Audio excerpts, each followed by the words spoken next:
लकीरों के बीच में एक ट्रायंगुलर पैटर्न बन रहा है। जिस दिन भी ये ट्रायंगल टूट के नीचे की तरफ चलेगा, उस दिन हम शॉर्ट होंगे और जब तक ये नहीं होता है, एक और रीटेस्ट अपर लाइन का 25,500 तक रूल आउट नहीं किया जा सकता है। क्या पता नीचे का ब्रेकआउट आज आ जाएगा या हो सकता है 2-4 दिन हमें और झटका ले। तो 25,500 भी तक की गणना ये है, 25,500 से ज्यादा की तेजी संभव नहीं लगती है और अगले फॉल में हम पिछली बार वाला जो लो बना था 21,900 का, उसके भी नीचे चले जाएं, क्या पता 21,300 तक। तो 25,500 से लेके 21,300 की रेंज है और जब तक ब्रेकडाउन नहीं आ जाता है इस लाइन का, हम शॉर्ट सेलिंग स्टार्ट नहीं करेंगे। ओके, चलिए, तो ये इस समय निफ्टी पर रिव्यू। सेक्टर स्पेसिफिक अब क्या व्यू बन रहा है? कहाँ पर आप सबसे ज्यादा बुलिश हैं, कहाँ पर आप सबसे ज्यादा बेरिश हैं? चलिए एक और चार्ट देखते हैं, बैंक निफ्टी की भी चार्ट दिखा दीजिए पीसीआर कृपया। बैंक निफ्टी में देखिए इतना तेजी का हाहाकार, हाय तेजी, इतनी तेजी, कितनी तेजी। भाई साहब 22 अप्रैल को जो बैंक निफ्टी का 55,600 का भाव आया, वो भाव अभी तक 1 महीने से ऊपर हो गया, दोबारा नहीं आया। तो सबसे बड़ी कमजोरी, जब निफ्टी इतना भाग रही है उसके बावजूद बैंक निफ्टी हाँफ रही है, तो सबसे बड़ी कमजोरी लार्ज कैप्स में जो हमारे फर्स्ट कैंडिडेट्स होंगे शॉर्ट सेलिंग के, वो होंगे private sector banks, ICICI, HDFC, axis, आपके इंडसइंड बैंक, सारे के सारे प्राइवेट सेक्टर बैंक्स। तो सेक्टर स्पेसिफिक में एक तो प्राइवेट सेक्टर बैंक्स को हम शॉर्ट करने के लिए वेट कर रहे हैं। क्या पता अगर बैंक निफ्टी ने आज का लो तोड़ दिया तो शॉर्ट शॉर्ट सेलिंग आज ही ट्रिगर हो जाएगी, स्टॉप लॉस लगेंगे लगेंगे। सेकंड बात, मैं पास्ट में भी कह चुका हूं, पीएसयू बैंक्स को शॉर्ट नहीं करेंगे। इसका मतलब ये नहीं है कि वो भी 10-12% नहीं घट सकते हैं, पर जब भी ये निफ्टी का करेक्शन कंप्लीट हो जाएगा, क्या पता निफ्टी नया लो बनाए, क्या पता 1000 पॉइंट ऊपर से घूम जाए। अगली चाल जो है निफ्टी के, मेंटेन कर रहे हैं 32,000 तक निफ्टी जाएगी, क्या पता दिसंबर तक, क्या पता अगले साल मार्च तक, और उसमें सुपरलेटिव परफॉर्मेंस देंगे पीएसयू बैंक्स, इसलिए हम उन्हें शॉर्ट नहीं करेंगे। ये पंजाब नेशनल बैंक 180 का भाव हो जाए और ये आईडीबीआई 60-70-80% कमाई हो जाएगी, दुनिया भर के पीएसयू बैंक ऐसे जिसमें डबल हो जाएगा भाव, तो हम पीएसयू बैंक्स को शॉर्ट नहीं करेंगे। हो गई बैंकों की बात। सारे एनबीएफसी शॉर्ट है और अगर ये निफ्टी का ड्रॉप बड़ा आता है तो उसमें लीड करेगा इसको Bajaj finance, Bajaj Finserv, HDFC life, SBI life, जिसमें हम तेजी में थे कि भाई इंश्योरेंस के स्टॉक्स को नहीं बेचेंगे, एलआईसी भी एक तगड़ा बॉटम बना रहा है, वो बात बन नहीं पाई एलआईसी की भी चार्ट में। तो तीनों लार्ज इंश्योरेंस के स्टॉक्स को भी बेचने में और शॉर्ट करने में अब मेरे को परहेज नहीं है। एसबीआई कार्ड से भी अब निकल गए। तो एक्सेप्ट फॉर पीएसयू बैंक्स, मोर और लेस सारा फाइनेंशियल स्पेस निफ्टी के डाउनसाइड को लीड कर सकता है, ये मेरा भय है। जब पैन आउट करेगा तब हम देखेंगे। ऑटोज में अगर हम आ जाएं, टू व्हीलर के स्टॉक्स को हम लॉन्ग पोजीशन को छोड़ेंगे नहीं, घर में डिलीवरी को छोड़ेंगे नहीं। ये अगली तेजी जब भी बनेगी, बजाज ऑटो, हीरो मोटो का हो सकता है डबल भी हो जाए। तो बाकी निफ्टी के साथ अगर 8-10% घटेंगे तो हर चीज में ट्रेडिंग पॉसिबल नहीं है, कुछ तो डिलीवरी का काम करना पड़ेगा। फोर व्हीलर स्पेस में हो सकता है अशोक लेलैंड बेच दे तो बेच दे, बाकी ये मारुति और टाटा मोटर्स के साथ भी हम ये होशियारी नहीं करेंगे शॉर्ट वॉट करने की, इनको डिप में नीचे लेना है।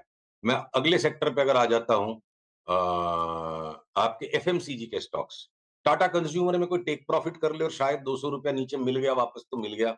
बाकी के जितने भी एफएमसीजी के स्टॉक्स है, फियर के एटमॉस्फेयर में सेफ्टी नेट हो जाता है इनमें, और चार्ट्स वो दिखा रही है।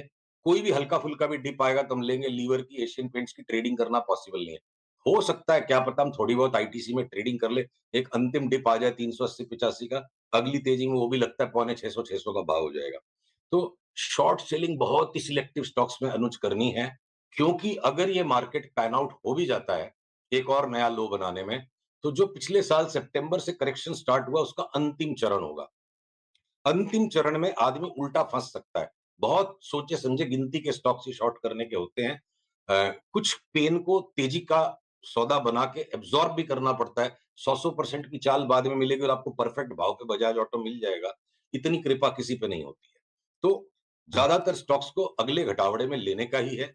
अब चाहे वो डिफेंस के स्टॉक्स में हमने खूब तेजी का दांव लगाया 22,000 की निफ्टी पे, आज सारे के सारे डिफेंस के स्टॉक्स की चार्ट बिल्कुल तैयार है। मुनाफा लो, टेबल पे से हट जाओ। इन स्टॉक्स को शॉर्ट नहीं कर सकते। 10, 20, 25% भी अगर घट जाएंगे, इनको शॉर्ट करके कभी भी उल्टा पड़ सकता है सौदा, तो उनको डिप में लेंगे। अच्छा सुशील जी, वो बीएससी की कॉल इंटैक्ट है ना? मतलब वो अब देखिए, वो बोनस एडजस्ट हो गया है तो वो प्राइस जो है नहीं नहीं वो नहीं, मैंने तो वो आपको आप एक बार भी कहा था कि ये बोनस से भाव घट जाएगा वाला कॉल नहीं है भाई। 7,500 का 2,500 हो गया। अब यहां से जब 1200 का भाव आएगा तब हमारा कॉल वर्कआउट होगा ना कि आधा हो गया। क्या पता 1200 के भी नीचे चला जाए।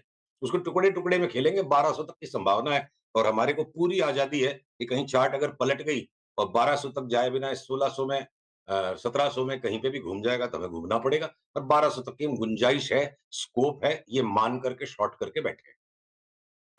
ओके। अच्छा, अब एक और स्पेस जहां शानदार मोमेंटम रहा है वो है डिफेंस। हुँ। और डिफेंस पर आप बुलिश भी रहे हैं, मैसिव मूव्स, एक एक महीने में 30-30% के रिटर्न्स। यहाँ पर अब क्या व्यू रहेगा आपका?